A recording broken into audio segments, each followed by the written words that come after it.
I'm delighted today to be speaking to Christine Cunniffe, who is a principal at LVS Ascot. We're speaking today here at the Radisson in Johannesburg in Sandton. Welcome, Christine.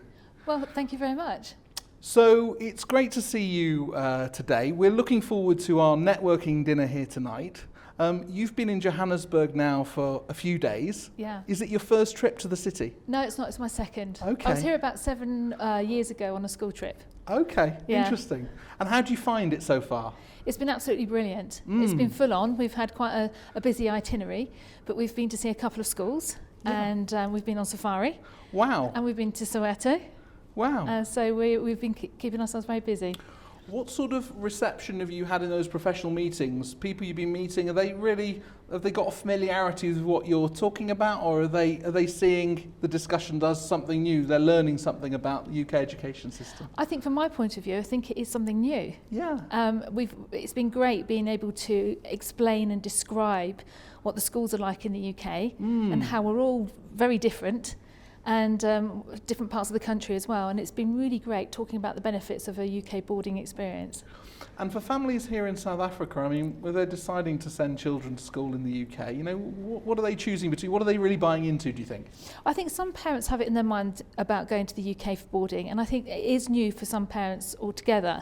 But I think there is a real desire to go to the UK universities. And I think I wouldn't say it's easy to get through the English system into university, but most of our students will progress through to university, as long as they work hard and get the grades, of course. So that's often the goal in mind, Yeah. and the schooling is sort of part of that package, is it often? It's part of the package. It's part of not only the academic success, but also creating that holistic, confident person, a good all-rounder who can take on the world. Terrific. And what are the sort of, at what age do people look at the different options? You know, what's the most common sort of access point in terms of age from, say, somewhere like South Africa?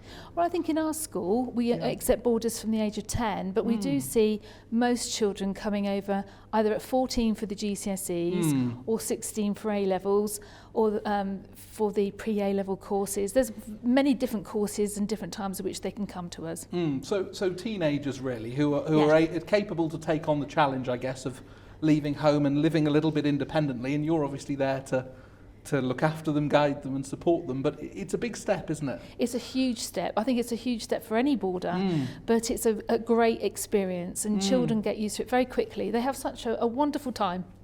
So tell us a little bit more about the ethos, if you like, of the British education system. What is it, when you describe it to families here, what is it that you're talking to them about? Is there a focus on grades and examinations and the success pathways? Or what's the balance of the discussions you have with people? Well, I think as a school, we want the best academic results that we can get, and so do parents. But I think parents want their children to be happy as well. And they want the sport, and they want the theatre and the drama. They want all the extra things that go with being in a UK boarding school.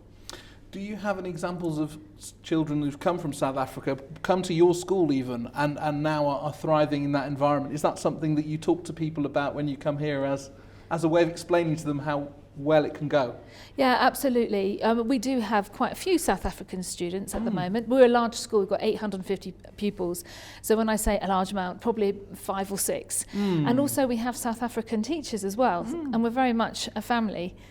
Does that help, do you think, having this sort of a small community in the school already? Because as people are making that transition, at least there's a little bit of familiarity there. I think it's great to have familiarity, but at the same time, it's great that we have so many children from different countries across the world, so you get that international experience.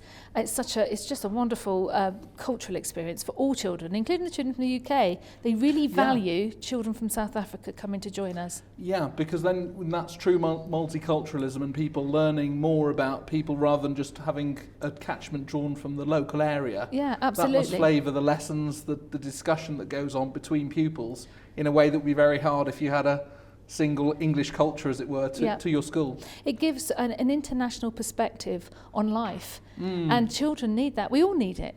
Understanding each other and our different cultures and how we can work together to make the world a better place. So, I mean, is settling into the boarding school environment something that, I mean, it is obviously a challenge. How do you support people when they're coming to make that step? Well, we like to think that when the children, before they even get on the plane to come over, that they know about the school, they know what to expect, they've seen pictures, they've seen virtual tours, they've seen all the induction documents and all the things that we have to go through. And then they're welcomed by the house parents, and I live on site too, so I live very close to 2 of the boarding houses. And we are, as we say, a family. And as a mother of 3, I look on every single child as one of my own when they're there. Right, no, very interesting. And I mean, in terms of the impact of COVID that it had on the school and borders and people coming and going, I mean, how was that for you? And how do you see us coming out of the other side now and the situation becoming more straightforward? But when you've got a lot of international pupils, that must have thrown up a lot of challenges for you. It did. Yeah. I think, for all UK schools to try and get the children home in time before everything actually locked down was quite a challenge. But then we were online and we were still part of a community. So we were having tutor time, we were having physical exercise, we were having dance classes, as well as the academic lessons as well. And some children haven't been able to go home for years, actually, and it's only now that they're able to go home. But we stayed open for those children because they are our children. When they're with us, we will look after them until they come back to their own parents. And the religious and moral aspect of schooling is important in any context, but also in the African context, families believing in and having certain values. How do you see that coming through into the education that you deliver as well? Well, our school has a broad Christian ethos. I'm a Christian myself, and we have assemblies and we have hymn books and we pray, but we do have children from other faiths. So therefore, we have ways in which we can reflect rather than pray. We embrace all religions. But it is very much the ethos of our school. But it's an inclusive environment. Very inclusive. Okay, interesting. And then on the issue of fees, how do you work with parents to make sure that they understand the fees that will be due and payment of those fees? So everything's very transparent. Yeah. So our fees are always on the website, and if there are going to be any changes, which most schools have changes every year, then the parents are written to as well. So you can see what the fees are. And one thing that we do in our school is we try and, as I say, make it as transparent as possible. So, for example, we don't have a school shop. So there's no way the children can go and get a new PE kit without mum and dad knowing. And we try and keep everything affordable. And those fees are fully inclusive. So in our school, it's boarding, the lessons, any extra lessons, trips, exams and books. They're all included in the price. So it's very, I mean, again, as a parent, I know what I would want. Yeah. And what about admissions? I mean, I suppose for older children you can look at any public exams that they've sat, but how do you go about assessing whether the child's right fit for the school? So obviously they might come through someone like Mark Brooks from Mark Brooks Education, and Mark does all the background work with the families to make sure that when he approaches a school that it is a good fit for that child.